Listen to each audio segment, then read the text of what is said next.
Hi friends, assalamu alaikum. Welcome to Casual Home Vlogs. இன்னைக்கு நம்ம வீட்லயே ஈஸியான மெத்தட்ல samosa and spring roll seed எப்படி செய்யறதுன்னு தான் பார்க்க போறோம். முதல்ல mix பண்றதுக்கு ஒரு பவுல் எடுத்துக்கோங்க. இதுல வந்து 1 கப் அளவுக்கு மைதா மாவு சேர்த்துக்கோங்க.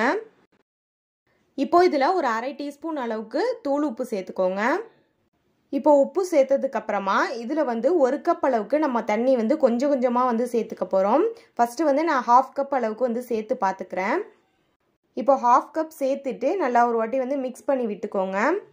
இப்போ நம்ம மிச்சம் வச்சிருந்த அந்த 1/2 கப் தண்ணியும் சேர்த்துக்கலாம். இப்போ நல்லா இந்த மாதிரி mix பண்ணி விட்டுக்கோங்க. திரும்பவும் உங்களுக்கு கெட்டியா இருக்கிற மாதிரி தெரிஞ்சிச்சுனா இன்னும் கொஞ்சமா வந்து ஒரு 1/4 கப் அளவுக்கு மட்டும் நீங்க வந்து தண்ணி சேர்த்துக்கோங்க. நான் வந்து ஃபர்ஸ்ட் கொஞ்சமா சேர்த்துக்கறேன். இப்போ நான் மொத்தமா வந்து 1.25 கப் அளவுக்கு தண்ணி சேர்த்திருக்கேன். இது வந்து எனக்கு கரெக்ட்டான கன்சிஸ்டன்சில இருந்துச்சு. உங்களுக்கு எப்படி இருக்குன்னு பார்த்துட்டு நீங்க வந்து சேர்த்துக்கோங்க. இந்த கன்சிஸ்டன்சில தான் இருக்கணும். சோ ரொம்ப தண்ணியாவும் இருக்க கூடாது, கெட்டியாவும் இருக்க கூடாது. அந்த மாதிரி பார்த்து சேர்த்துக்கோங்க. இப்போ வந்து இன்னொரு பவுல் எடுத்துட்டு அதுல வந்து இந்த மாதிரி வடிதட்டு எடுத்துக்கோங்க. இப்போ நம்ம mix பண்ணி வச்சிருக்க அந்த மைதா மாவு இருக்கு இல்லையா? சோ அத வந்து இதுல வந்து நம்ம வடிகட்டிக்கலாம். அப்பதான் நமக்கு அந்த சீட் செய்யும்போது அங்கங்க கட்டிகள் இல்லாம ஸ்மூத்தா இருக்கும். சோ அதுக்காக தான் நம்ம வந்து வடிகட்றோம். சோ இந்த மாதிரி வந்து வடிகட்டில ஊத்திட்டு இந்த மாதிரி கரண்டியை வச்சு தேய்ச்சி விடுங்க. சோ அப்பதான் நமக்கு ஈஸியா வந்து கீழ இறங்கி வரும். வடிகட்டி வந்து கொஞ்சம் மீடியமான ஹோல்ஸ் இருக்கும் பாத்தீங்களா? அந்த மாதிரி உள்ளதா பார்த்து எடுத்துக்கோங்க. ரொம்ப சின்ன ஹோல்ஸ்ல வந்து நமக்கு வந்து வராது. சோ இப்போ வந்து வடிகட்டி எடுத்த உடனே இந்த மாதிரி ஸ்மூத்தான பேட்டர் வந்து நமக்கு கிடைச்சிரும். இப்போ வந்து இந்த மாதிரி ஒரு நான்ஸ்டிக் pan வந்து நீங்க அடுப்புல வச்சுக்கோங்க. இப்போ இதுல வந்து நம்ம வடிகட்டி வச்சிருக்கோம் இல்லையா? அதுல இருந்து ஒரு கரண்டி அளவுக்கு சேர்த்துட்டு இந்த மாதிரி வந்து நம்ம தோசைக்குலாம் வந்து தடவும் இல்லையா? அந்த மாதிரி வந்து நீங்க வந்து தேய்ச்சி விட்டுக்கோங்க. நான்ஸ்டிக் பாத்திரம் உங்கள்ட்ட இல்லைன்னா அடிகனமான பாத்திரம் வந்து எடுத்துக்கோங்க. ஒட்டாம இருக்கும் இல்லையா? அந்த மாதிரி பாத்திரம் எடுத்துக்கோங்க. அதுலயுமே உங்களுக்கு வரும். இந்த பாத்திரம்னா உங்களுக்கு வந்து ஈஸியாவே வந்து எடுத்துட்டு வந்துரும். சோ அதுக்காக தான் வந்து நம்ம நான்ஸ்டிக்ல செய்றோம். வேற ஒண்ணும் இல்ல.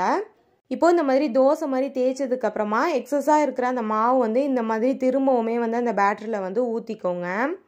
சோ அப்பதான் நமக்கு வந்து மொத்தமா இருக்காது. சீட் வந்து நமக்கு மெல்லிசா தான் வேணும்.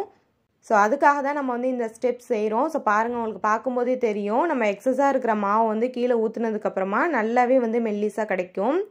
சோ இப்போ அடுப்பை வந்து மீடியம் ஃப்ளேம்ல வச்சிட்டு நீங்க வந்து கொஞ்ச நேரம் வந்து வச்சுக்கோங்க. ஒரு 2 நிமிஷத்துலயே உங்களுக்கு வந்து தனியா எடுத்துட்டு வந்துரும் இந்த மாவு நல்லா வெந்து. சோ பாருங்க, இந்த மாதிரி நீங்க வந்து ஒரு ஸ்பாச்சுலா வச்சு இந்த மாதிரி எடுத்து விட்டீங்கனாலே உங்களுக்கு சூப்பரா வந்து எடுத்துட்டு வரும்.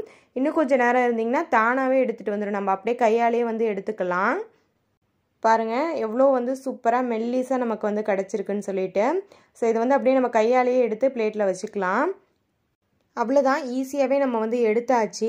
இதுதான் நமக்கு வந்து சமோசா சீட். இதை வந்து நம்ம ஸ்ப்ரிங் ரோல் சீட்டாவும் வந்து பயன்படுத்திக்கலாம். நீங்க வந்து ஸ்டஃபிங் வச்சு செய்யற எல்லா ஸ்நாக்குமே இதுல வந்து செய்யலாம். சூப்பரா வரும். இதை வந்து நீங்க ஃப்ரீசர்ல வந்து ஸ்டோர் பண்ணியும் வச்சுக்கலாம். அது எப்படின்னு சொல்லிட்டு நான் பின்னாடி காட்டுறேன். இதே மாதிரி நம்ம எல்லா மாவுலையுமே வந்து சீட் செஞ்சு எடுத்துக்கலாம். இது வந்து நம்ம வந்து அப்படியே வந்து வச்சோம்னா நமக்கு வந்து ஒன்னோட ஒன்று ஒட்டிக்கிட்டு நமக்கு வந்து எடுக்கும்போது ஈஸியாக வராது. ஸோ அதுக்காக நம்ம எப்படி ஸ்டோர் பண்ணணும்னா, ஒரு ஷீட்டில் நீங்கள் வந்து ஆயில் அப்ளை பண்ணிவிட்டு அதுக்கு மேலே இன்னொரு ஷீட் வந்து வச்சுக்கோங்க. இதே மாதிரி நீங்கள் அடுக்கடுக்காக வச்சுக்கலாம். ஸோ இந்த மாதிரி வச்சு நீங்கள் ஜிப்லாக் கவர்லேயோ அல்லது வந்து பிளாஸ்டிக் கவர்லேயோ நீங்கள் வந்து ஸ்டோர் பண்ணி வச்சுக்கலாம். நீங்கள் உடனே செய்கிறதா இருந்தாலும் செஞ்சுக்கலாம். இந்த மாதிரி உள்ளுக்க ஸ்டஃபிங் வச்சுட்டு நம்ம இந்த மாதிரி வந்து ஸ்ப்ரிங் ரோல் மாதிரியும் செஞ்சுக்கலாம், சமோசா மாதிரியும் செஞ்சுக்கலாம். உங்களுக்கு என்ன வந்து விருப்பமான ஷேப் இருக்கோ ஸோ அந்த மாதிரி நீங்கள் வந்து செஞ்சுக்கலாம். இது செஞ்சு மட்டும் வச்சுக்கிட்டிங்கன்னா உங்களுக்கு ஸ்நாக்ஸ் செய்கிறது ஈஸியாக இருக்கும். ஸோ கண்டிப்பாக ட்ரை பண்ணி பாருங்கள். இந்த வீடியோ உங்களுக்கு பிடிச்சிருக்கும், யூஸ்ஃபுல்லாக இருந்திருக்கும் நம்புகிறேன். பிடிச்சிருந்துச்சுன்னா லைக் பண்ணிக்கோங்க. உங்கள் ஃப்ரெண்ட்ஸ் அண்ட் ஃபேமிலிக்கும் இந்த வீடியோவை ஷேர் பண்ணிக்கோங்க. இது போன்ற யூஸ்ஃபுல்லான வீடியோஸ்க்கு மறக்காமல் கேஷுவல் ஹோம் விளாக்ஸ் சேனலை சப்ஸ்கிரைப் பண்ணிக்கோங்க. நாளைக்கும் இதே போல் ஒரு சூப்பரான யூஸ்ஃபுல்லான வீடியோவில் சந்திக்கலாம். தேங்க்ஸ் ஃபார் வாட்சிங்.